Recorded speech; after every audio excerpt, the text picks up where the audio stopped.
जिन दिनों में न्याय लोग न्याय करते थे उन दिनों में देश में अकाल पड़ा। तब यहूदा के बेतलेहम का एक पुरुष अपनी स्त्री और दोनों पुत्रों को संग लेकर मोआब के देश में परदेशी होकर रहने के लिए चला।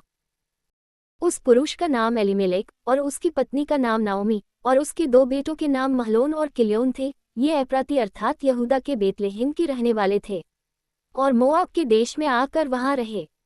और नाओमी का पति एलीमेलेक मर गया और नाओमी और उसके दोनों पुत्र रह गए। और इन्होंने एक एक मोआबिन ब्याह ली, एक स्त्री का नाम ओरपा और दूसरी का नाम रूत था। फिर वे वहां कोई 10 वर्ष रहे। जब महलोन और किल्योन दोनों मर गए तब नाओमी अपने दोनों पुत्रों और पति से रहित हो गई। तब वह मोआब के देश में ये सुनकर कि यहोवा ने अपनी प्रजा के लोगों की सुधि लेके उन्हें भोजन वस्तु दी है, उस देश से अपनी दोनों बहुओं समेत लौट जाने को चली। तब वह अपनी दोनों बहुओं समेत उस स्थान से जहां रहती थी निकली और उन्होंने यहूदा देश को लौट जाने का मार्ग लिया। तब नाओमी ने अपनी दोनों बहुओं से कहा, तुम अपने अपने मैके लौट जाओ, और जैसे तुमने उनसे जो मर गए हैं और मुझसे भी प्रीति की है, वैसे ही यहोवा तुम्हारे ऊपर कृपा करे। यहोवा ऐसा करे कि तुम फिर पति करके उनके घरों में विश्राम पाओ। तब उसने उनको चूमा और वे चिल्ला चिल्ला कर रोने लगी और उससे कहा, निश्चय हम तेरे संग तेरे लोगों के पास चलेंगी। नाओमी ने कहा, हे मेरी बेटियों, लौट जाओ, तुम क्यों मेरे संग चलोगी? क्या मेरी कोख में और पुत्र हैं जो तुम्हारे पति हों? हे मेरी बेटियों, लौटकर चली जाओ, क्योंकि मैं पति करने को बूढ़ी हूँ। और चाहे मैं कहती भी कि मुझे आशा है और आज की रात मेरे पति होता भी और मेरे पुत्र भी होते, तो भी क्या तुम उनके सयाने होने तक आशा लगाए ठहरी रहती और उनके निमित्त पति करने से रुकी रहती? हे मेरी बेटियों, ऐसा न हो, क्योंकि मेरा दुख तुम्हारे दुख से बहुत बढ़कर है। देखो, यहोवा का हाथ मेरे विरुद्ध उठा है। तब वे फिर से उठी और ओरपा ने तो अपनी सास को चूमा, परंतु रूत उससे अलग न हुई। तब उसने कहा, देख, तेरी जेठानी तो अपने लोगों और अपने देवता के पास लौट गई है, इसलिए तू अपनी जेठानी के पीछे लौट जा। रूत बोली, तू मुझसे यह विनती न कर कि मुझे त्यागवा छोड़कर लौट जा, क्योंकि जिधर तू जाए उधर मैं भी जाऊंगी, जहां तू टिके वहां मैं भी टिकूंगी, तेरे लोग मेरे लोग होंगे और तेरा परमेश्वर मेरा परमेश्वर होगा। जहां तू मरेगी वहां मैं भी मरूंगी और वहीं मुझे मिट्टी दी जाएगी। यदि मृत्यु छोड़ और किसी कारण मैं तुझसे अलग हूं, तो यहोवा मुझसे वैसा ही वरन उससे भी अधिक करे। जब उसने ये देखा कि वह मेरे संग चलने को स्थिर है, तब उसने उससे और बात न कही। सो वे दोनों चल निकली और बेतलेहेम को पहुंची। और उनके बेतलेहेम में पहुंचने पर कुल नगर में उनके कारण धूम मची और स्त्रियां कहने लगी, क्या ये नाओमी है? उसने उनसे कहा, मुझे नाओमी न कहो, मुझे मारा कहो, क्योंकि सर्वशक्तिमान ने मुझको बड़ा दुख दिया है। मैं भरी पूरी चली गई थी, परंतु यहोवा ने मुझे छूछी करके लौटाया है। सो जबकि यहोवा ही ने मेरे विरुद्ध साक्षी दी और सर्वशक्तिमान ने मुझे दुख दिया है, फिर तुम मुझे क्यों नाओमी कहती हो? इस प्रकार नाओमी अपनी मोआबिन बहू रूत के साथ लौटी, जो मोआब के देश से आई थी, और वे जौ कटने के आरंभ के समय बेतलेहेम में पहुंची। नाओमी के पति एलीमेलेक के कुल में उसका एक बड़ा धनी कुटुंबी था, जिसका नाम बोअज था। और मोआबिन रूत ने नाओमी से कहा, मुझे किसी खेत में जाने दे कि जो मुझ पर अनुग्रह की दृष्टि करे, उसके पीछे पीछे मैं सिला बीनती जाऊं। उसने कहा, चली जा बेटी। सो वह जाकर एक खेत में लिवने वालों के पीछे बीनने लगी, और जिस खेत में वह संयोग से गई थी वह एलीमेलेक के कुटुंबी बोअज का था। और बोअज बेतलेहेम से आकर लिवने वालों से कहने लगा, यहोवा तुम्हारे संग रहे, और वे उससे बोले, यहोवा तुझे आशीष दे। तब बोअज ने अपने उस सेवक से जो लिवने वालों के ऊपर ठहराया गया था पूछा, वह किसकी कन्या है? जो सेवक लिवने वालों के ऊपर ठहराया गया था उसने उत्तर दिया, वह मोआबिन कन्या है, जो नाओमी के संग मोआब देश से लौट आई है। उसने कहा था, मुझे लिवने वालों के पीछे पीछे फूलों के बीच बीनने और बालें बटोरने दे। तो वह आई और भोर से अब तक यही है, केवल थोड़ी देर तक घर में रही थी। तब बोअज ने रूत से कहा, हे मेरी बेटी, क्या तू सुनती है? किसी दूसरे के खेत में बीनने को न जाना, मेरी ही दासियों के संग यहीं रहना। जिस खेत को वे लवती हों उसी पर तेरा ध्यान बंधा रहे और उन्हीं के पीछे पीछे चला करना। क्या मैंने जवानों को आज्ञा नहीं दी कि तुझसे न बोलें? और जब जब तुझे प्यास लगे तब तब तू बर्तनों के पास जाकर जवानों का भरा हुआ पानी पीना। तब वह भूमि तक झुककर मुंह के बल गिरी और उससे कहने लगी, क्या कारण है कि तूने मुझ परदेशन पर अनुग्रह की दृष्टि करके मेरी सुधि ली है? बोअज ने उत्तर दिया, जो कुछ तूने पति मरने के पीछे अपनी सास से किया है, और तू किस रीति अपने माता पिता और जन्मभूमि को छोड़कर ऐसे लोगों में आई है जिनको पहले तूने जानती थी, ये सब मुझे विस्तार के साथ बताया गया है। यहोवा तेरी करनी का फल दे, और इस्राएल का परमेश्वर यहोवा जिसके पंखों के तले तू शरण लेने आई है तुझे पूरा बदला दे। उसने कहा, हे मेरे प्रभु, तेरे अनुग्रह की दृष्टि मुझ पर बनी रहे, क्योंकि यद्यपि मैं तेरी दासियों में से किसी के भी बराबर नहीं हूँ, तो अभी तूने अपनी दासी के मन में पैठने वाली बातें कहकर मुझे शांति दी है। फिर खाने के समय बोअज ने उससे कहा, यहीं आकर रोटी खा और अपना कौर सिरके में बोर। तो वह लवने वालों के पास बैठ गई, और उसने उसको भुनी हुई बालें दी, और वह खाकर तृप्त हुई, वरन कुछ बचा भी रखा।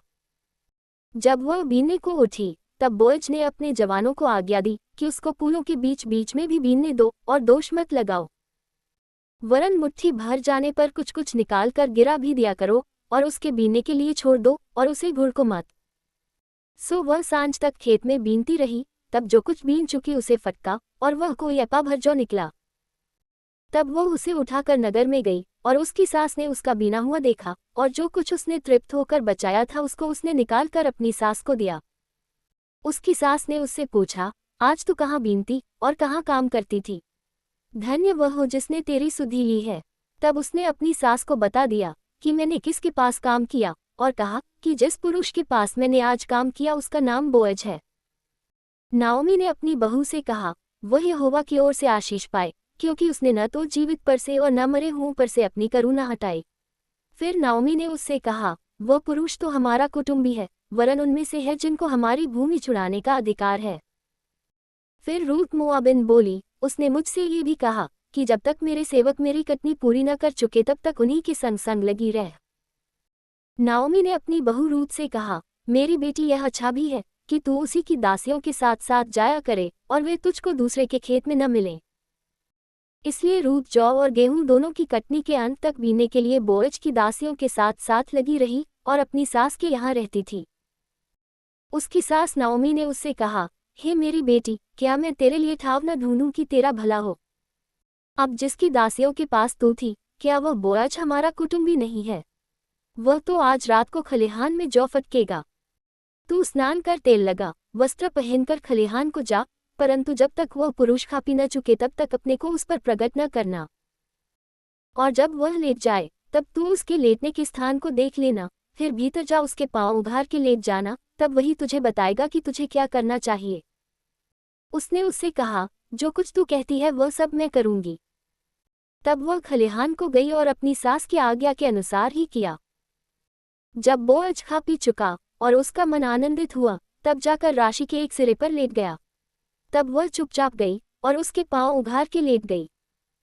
आधी रात को वह पुरुष चौंक पड़ा और आगे की ओर झुककर क्या पाया कि मेरे पांवों के पास कोई स्त्री लेटी है। उसने पूछा, तू कौन है? तब वह बोली, मैं तो तेरी दासी रूत हूँ, तू अपनी दासी को अपनी चद्दर ओढ़ा दे, क्योंकि तू हमारी भूमि छुड़ाने वाला कुटुंबी है। उसने कहा, हे बेटी, यहोवा की ओर से तुझ पर आशीष हो, क्योंकि तूने अपनी पिछली प्रीति पहेली से अधिक दिखाई, क्योंकि तू क्या धनी क्या कंगाल किसी जवान के पीछे नहीं लगी। इसलिए अब, हे मेरी बेटी, मत डर, जो कुछ तू कहेगी मैं तुझसे करूंगा, क्योंकि मेरे नगर के सब लोग जानते हैं कि तू भली स्त्री है। और अब सच तो है कि मैं छुड़ाने वाला कुटुंबी हूँ, तो भी एक और है जिसे मुझसे पहले ही छुड़ाने का अधिकार है। सो रात भर ठहरी रह, और सवेरे यदि वह तेरे लिए छुड़ाने वाले का काम करना चाहे तो अच्छा, वही ऐसा करे, परंतु यदि वह तेरे लिए छुड़ाने वाले का काम करने को प्रसन्न न हो तो यहोवा के जीवन की शपथ मैं ही वह काम करूंगा। भोर तक लेटी रह। तब वह उसके पांवों के पास भोर तक लेटी रही, और उससे पहले कि कोई दूसरे को छीन सके वह उठी, और बोअज ने कहा, कोई जानने न पाए कि खलिहान में कोई स्त्री आई थी। तब बोअज ने कहा, जो चद्दर तू ओढ़े है उसे फैलाकर थाम ले।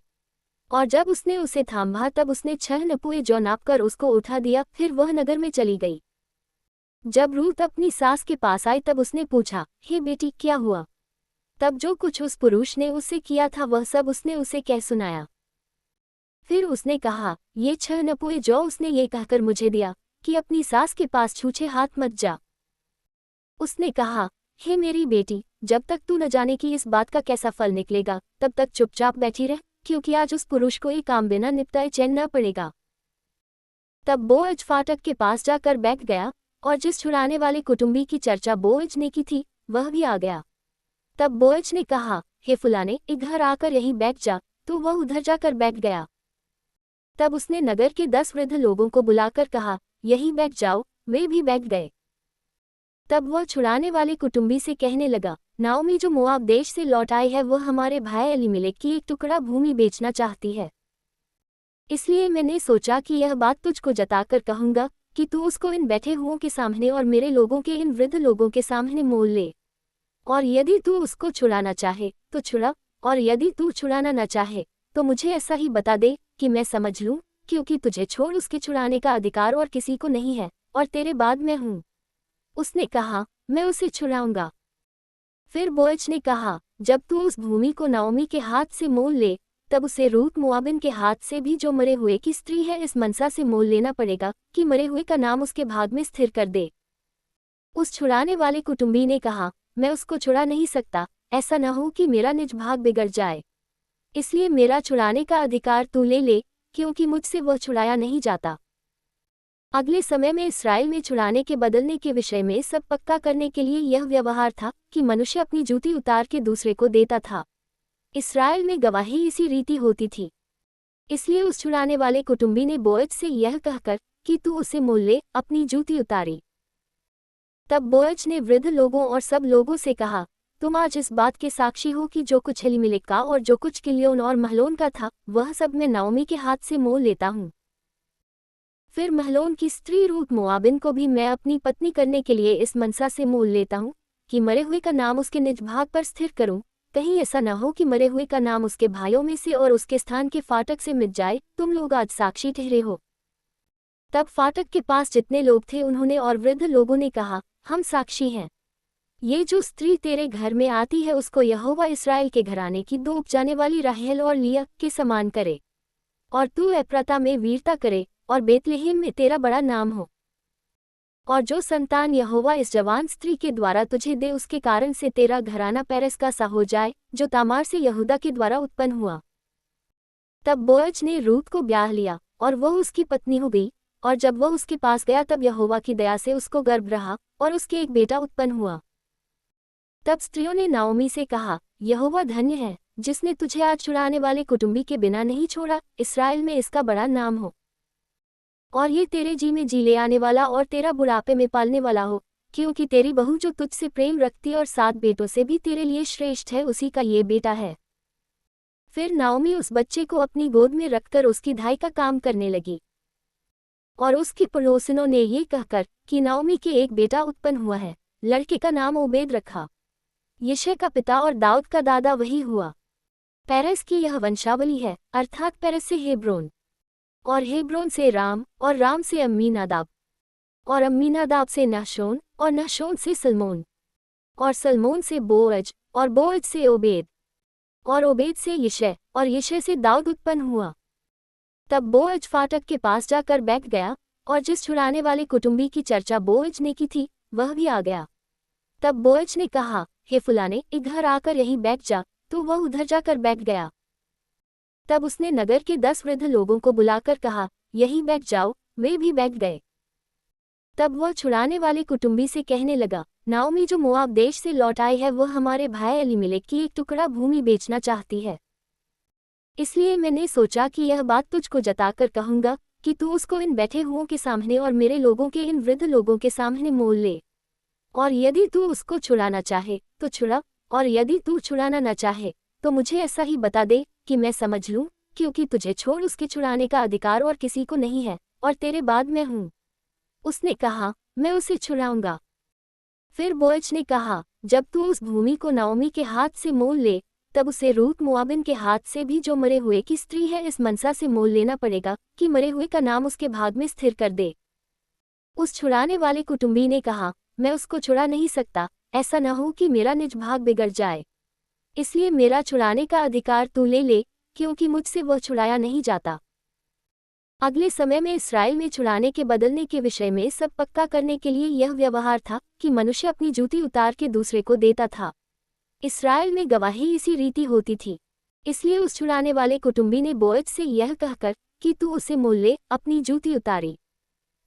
तब बोअज ने वृद्ध लोगों और सब लोगों से कहा, तुम आज इस बात के साक्षी हो कि जो कुछ एलीमेलेक का और जो कुछ किल्योन और महलोन का था, वह सब मैं नाओमी के हाथ से मोल लेता हूँ।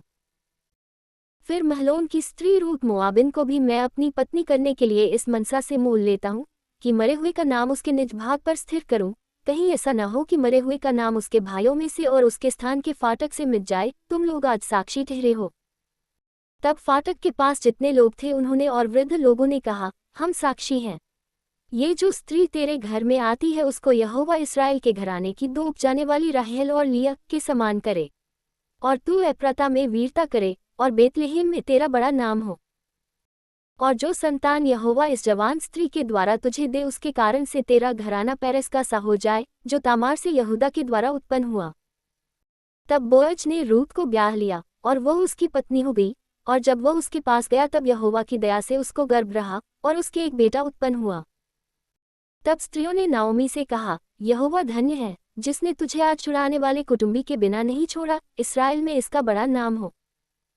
और ये तेरे जी में जी ले आने वाला और तेरा बुढ़ापे में पालने वाला हो, क्योंकि तेरी बहू जो तुझसे प्रेम रखती और 7 बेटों से भी तेरे लिए श्रेष्ठ है, उसी का ये बेटा है। फिर नाओमी उसकी धाई का